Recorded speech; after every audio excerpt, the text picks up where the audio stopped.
Hey everybody, welcome back to the Phonics channel. I'm your host, Cheyenne Adamson, and this is where homeschoolers, teachers, and educators everywhere come for valuable teaching information and insights. So today's topic is going to be about 5 tips on how you can entice kids to pay attention, whether it's in the classroom or the homeschool classroom or just in general. Pay attention! How many times have you heard that? Probably a lot as a kid. I know I heard it a few times myself, and even as an adult, I still hear it every once in a while. But the thing about that is when we're told pay attention, what happens the very next moment? Usually our minds are wandering from one unseen place or person to the next, and we're on a journey of imagination, or we're mentally reviewing the grocery list or something else. Hopefully, it's not that mundane. The mind is a powerful thing, but putting one's mind to the matter at hand isn't always easy. And for grown-ups or for restless kids, learning algebra or civil history or the scientific method, any of those things for anyone can be challenging at times. But I have good news, because according to the Parents League, in our multitasking society, attention skills can be learned. Most of the tools that help our kids focus their attention in class happen outside of the classroom. So if you want your kids to pay attention inside the classroom, you got to focus on stuff outside of the classroom. And here at Phonics, we've rounded up these 5 simple techniques that help your kids pay attention to their teachers, their parents, and their schoolwork, and encourage their imagination. So the first tip on our list is play on. So instead of zoning out independently in front of the TV, we should rather gather around the table together for a rousing board game with your children or with your students. Maybe you're playing a phonetic bingo, or maybe you're playing Risk. Now, a parent's involvement in this particular task is very important, and it also has a tremendous effect on the child's attitude in and out of the classroom. And board games, they can offer an easy, fun, and engaging way to pick your child's interest or hone his or her brain for the rigors of the classroom. So number 2 on our tips and tricks list today is step away from the cookies. So reducing sugar is paramount for any child's attention. I think diet has a lot to do with how people feel and how they interact with the world. And I'm going to try to make the case today, particularly on sugar. And nowadays it's more like high fructose corn syrup, but you can easily find healthy substitutes that will make a huge difference in your child's ability to focus. Excess sugar carbs or excess sugar in general may contribute to hyper behavior and mood swings, which is not good, especially for a young individual trying to pay attention in the classroom and learn and retain information. So here at Phonics, we recommend sweetening food with some natural substitutes. I personally really like stevia. Stevia is a wonderful sweetener substitute. I put it in anything from coffee to tea to sweetening my oatmeal. And you guys can check this out for yourself, or I'll put a link in the description below. But at the end of the day, if you're consuming a lot of sugar and your kids are consuming a lot of sugar, the inevitable crash and burn they will experience from refined sugar is just to be expected. What we want to do is we want to eat our way smarter. And I think if we incorporate that into our lifestyle, as well as our children's lifestyles, they'll be much, much better from it.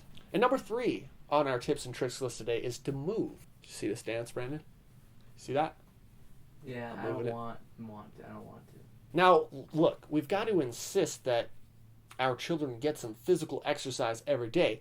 And as I mentioned in my last video, it's very, very important for adults to also get involved, preferably even before they recommend their children exercising. If the adults, if the parents, if the teachers are encouraging this, they're actually doing it themselves. They're demonstrating a responsible role model. They're showing that it's actually fun and that people can do it. And really, people like to learn from people's actions rather than their words, because I think that's a little bit stronger, and I think we can all agree on that. Even 15 minutes of exercise per day can improve your child's attention in the classroom. Now, at the cellular level, I don't know why I can't say level. Cellular. I got it. I think I got it.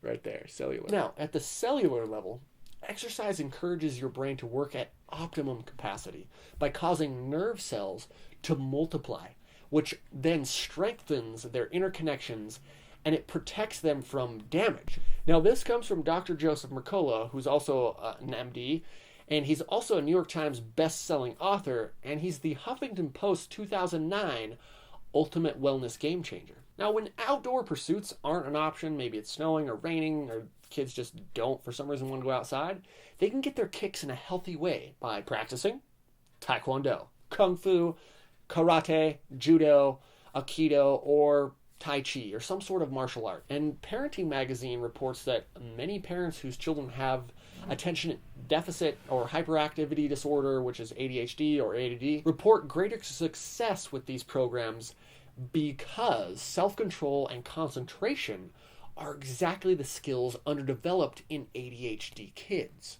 Number 4 on our tips and tricks list is breathe. Children pay attention with the right teaching tools. So place a stone on your child's stomach. This is kind of a cool exercise, you guys. Place a stone on your child's stomach and teach them to focus on their breathing as the stone goes up and down.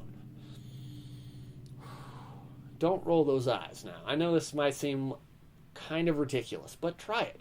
This breathing technique works so successfully with 200 students in Madison, Wisconsin, that administrators are ramping up the program to introduce to an entire school system, according to a report in the Vancouver Sun. Simple meditation techniques backed up with modern scientific knowledge, like the one we just discussed with the stone on the stomach. These techniques are literally helping kids hardwire themselves to be able to better pay attention and become kinder. And number 5 on our tips and tricks list is go to bed.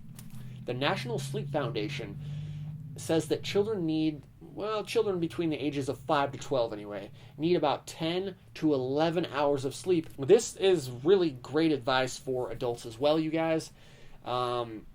Typically, just for my own personal well-being, I like to try to get to bed at night anywhere from 10 p.m. to 11 p.m., and stretching it a little bit.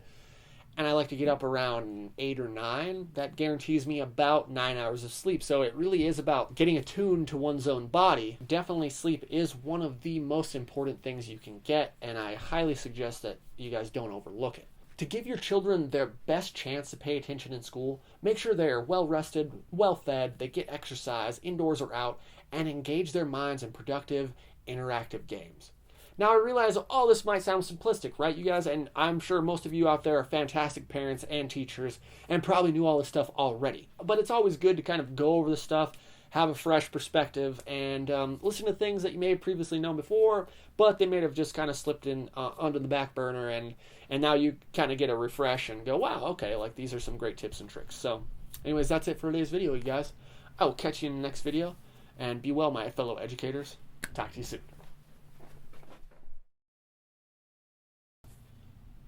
Now, this seems...